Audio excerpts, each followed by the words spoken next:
This is how you scale Facebook ads. Now, if you're new to Facebook ads, I'm going to show you exactly how to actually scale your Facebook ads so you can implement the same strategy that I do with all the businesses that I work with. Now, if you are a business owner and you're looking for an agency to actually scale your ads and to actually manage all of your ads and build you ads, we are the business for you. Go to the link in the description, go to my website and book a call with me today so we can scale your business. So number one, you have to have profitable ads. If you don't have profitable ads running, don't scale your campaign. It won't help. Have 2 to 3 winning ads that are doing well and start scaling them. That's just straight up facts. I would not scale a ad account that does not have ads that are currently profitable. Now, a lot of people may think, hey, if I just spend $100 a day, the Facebook algorithm is going to automatically find some people to purchase my product for me, right? In some cases, that may be true if you do have maybe a little bit of a higher ticket product. But if you do have a lower ticket product, it's 30, 40 bucks, and you're already spending 40 bucks a day, and you're not getting purchases into one of your campaigns or even into one of your ads, then don't scale your campaign to 100 bucks a day. It just doesn't make the most amount of sense. Now, if you do have the capital to deploy 100 bucks a day and you are consistently testing new ads, then I would say go for it. But if you're not testing a bunch of new ads and you're spending 100 bucks a day, there's no point to do it. So number 2, how to actually scale. Start scaling by 20% each day until you hit your target ROAS. Now, if you know your backend numbers really well and you know your LTV, then you can break even probably on your actual ads. So let's say someone may be at a 2.5 return on ad spend and they need to be at a 2.5 versus your business could be at a 1 and you could put in $1 and make $1 and acquire that customer at break even because you know you're going to make 4 to 5 times that over the next 4 to 5 months because you have a recurring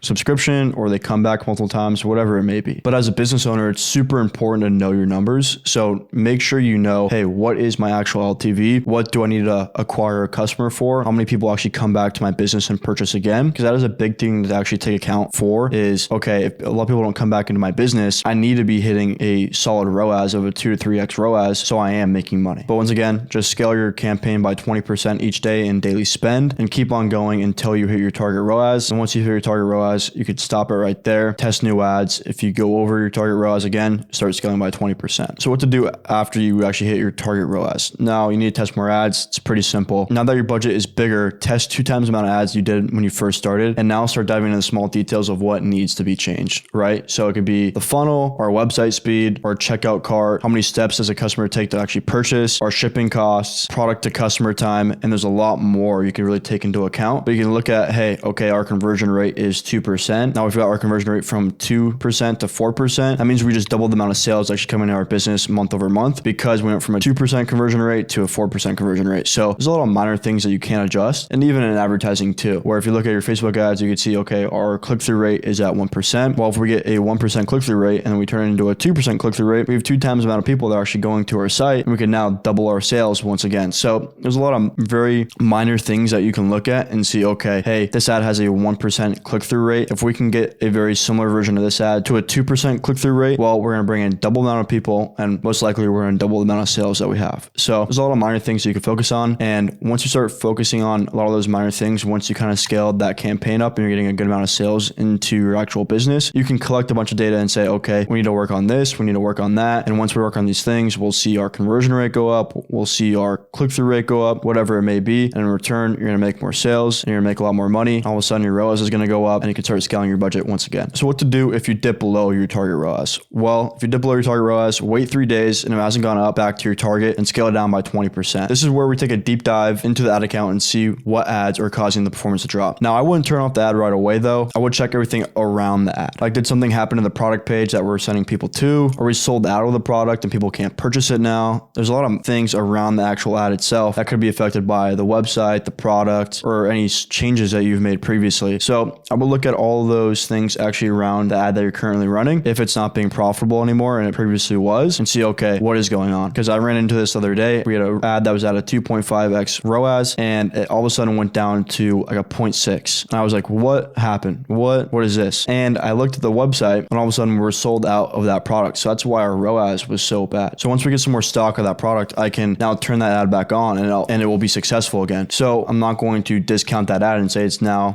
say it's an ad that doesn't perform well, because it's an ad that does perform well. It's just the product was sold out. So don't automatically turn off an ad and be like, okay, this ad isn't profitable anymore. The messaging isn't working, the copy isn't working, or the image isn't working. No, it actually may be something else around the ad itself. Now, there could be a case where the ad actually does fatigue out and it's just not working anymore. The messaging isn't really working, or the image, or whatever it may be. Just people are seeing it too many times, you have a 2 to 3x frequency, and that's causing people to purchase a lot less. So make sure you're testing a lot more ads. If you dip below your target ROAS and you had to scale down by 20%, keep on testing ads with the previous winning ads that were already doing well. So the same messaging, similar photos, similar style, because that was winning before. And so if you can replicate that, it will probably win again and be profitable. That's what I mean by win. And a lot of those times, the ads that were profitable and have been running for a very long time, they just fatigued out because the frequency got really high. Too many people are seeing it, and now they're just not purchasing anymore. And so that's how you scale your ad account. Now, if you are a business owner and you are looking to actually scale your Facebook ads and bring more money into your business, click the link below and book a meeting with me today, and we would love to help you. But that is it for this video, and I will see you guys next time.